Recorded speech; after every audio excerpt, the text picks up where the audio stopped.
به نام خداوند بخشنده مهربان. میلاد هستم، مدیر کانال آموزش ببین. امیدوارم ساعات خوشی رو در کنار خانواده سپری کنید. خب دوستان، بعد از مدت مدیدی اومدم دوباره یک آموزش بهتون بدم و این آموزش بهتون کمک میکنه که عکسایی که از گذشته دارید و به صورت سیاه‌سفید و خط خطی هست و به صورت شکسته است، یک کیفیت خاصی به این عکس بدید. رنگش رو عوض کنید، بک‌گراندش رو عوض کنید که این رو با استفاده این دو سایت هوش مصنوعی بهتون نشون میدم. خب این عکس رو از پیشتر من از گوگل دانلود کردم و همینطور که میبینید یک عکس یک آقایی است که این عکس هم که به صورت سیاه‌سفید و شکسته است. خب دوستای عزیزم، سایت اول گوگل ای آی استودیو هست که اون رو توی گوگل تایپ میکنید. گزینه اول رو من میزنم، صبر میکنم تا وارد سایت بشیم.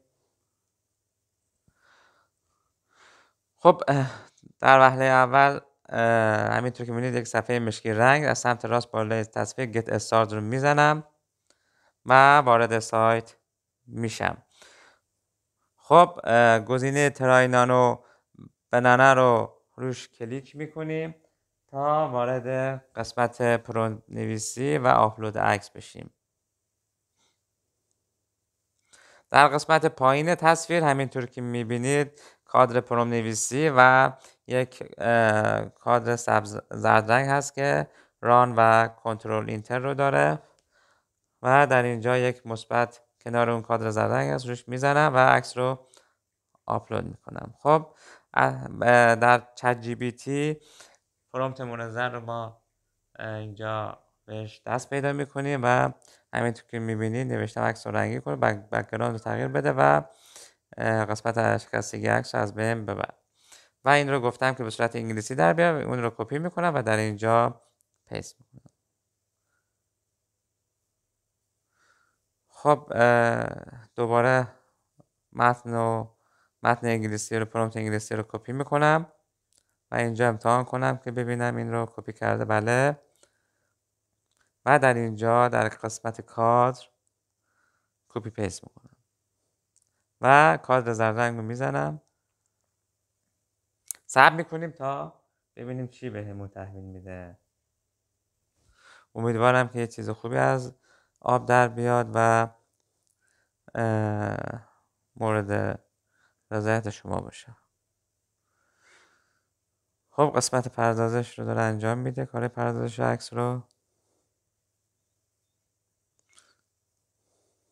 صبر میکنیم تا پردازش عکس انجام بشه.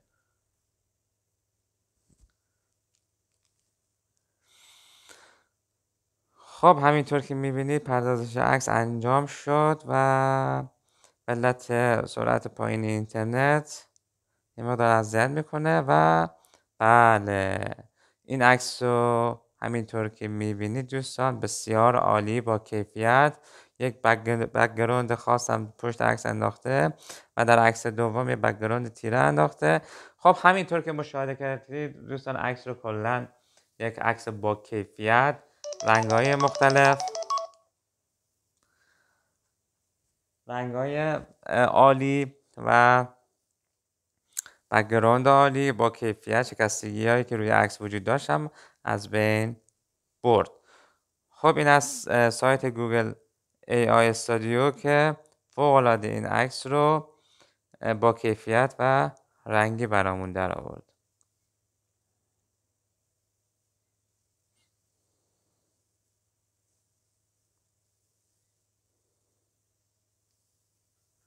خب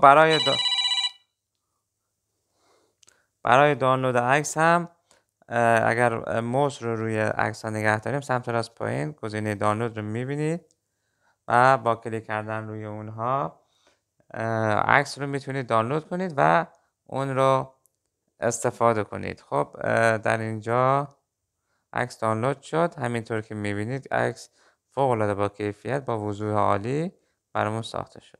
خب سایت بعدی hedra.com هست که همینطور که میبینید من این سایت رو آوردم بالا. hedra.com رو تایپ میکنیم و وارد سایت میشیم. گزینه سایت ناپ رو میزنیم و از طریق ورود با گوگل اکانت وارد سایت میشیم. میخوایم ببینیم که این سایت چطوری این عکس رو برامون نو و با کیفیت و رنگی در میاره. خب کیفیت دوتا رو نگاه میکنیم، با هم مقایسه میکنیم تا ببینیم که کدوم سایت اون خروجی اون سایت برامون بهتره و عکس رو با کیفیت تر بهمون تحویل میده. خب گزینه ایمیج رو میزنم، صبر میکنم تا وارد تنظیمات این و پرومپت و آپلود عکس سایت بشم. خب وارد شدیم.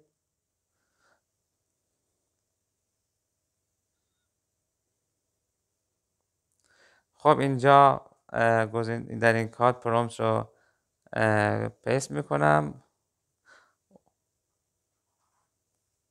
عذرخواهی میکنم دوستان، من حواسم نبود، اون گزینه اجرا رو زدم. دوباره صفحه رو رفرش میکنم و در کاد دوباره پرومپت رو کپی پیست میکنم.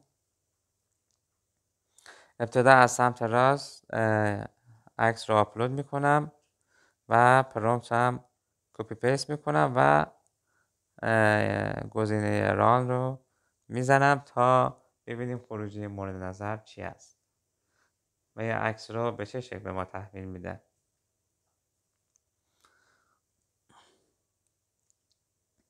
صبر میکنیم تا پردازش عکس انجام بشه.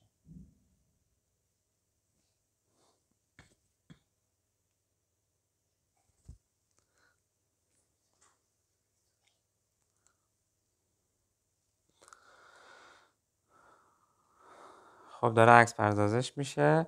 خب در این سایت هم همینطور که مشاهده میکنید عکسی که به صورت شکسته روی تصویر بود و سیاه‌سفید بود رو به این شکل برامون در آورد. خب سمت راست عکس گزینه دانلود رو میزنیم و صبر میکنیم تا عکس دانلود بشه تا بتونیم از اون عکس استفاده کنیم.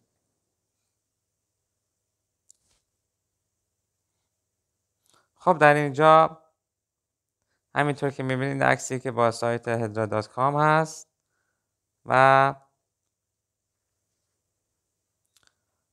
اون عکسی هم که با استفاده از سایت گوگل AI استودیو هم پردازش کردیم هم شما دیدید.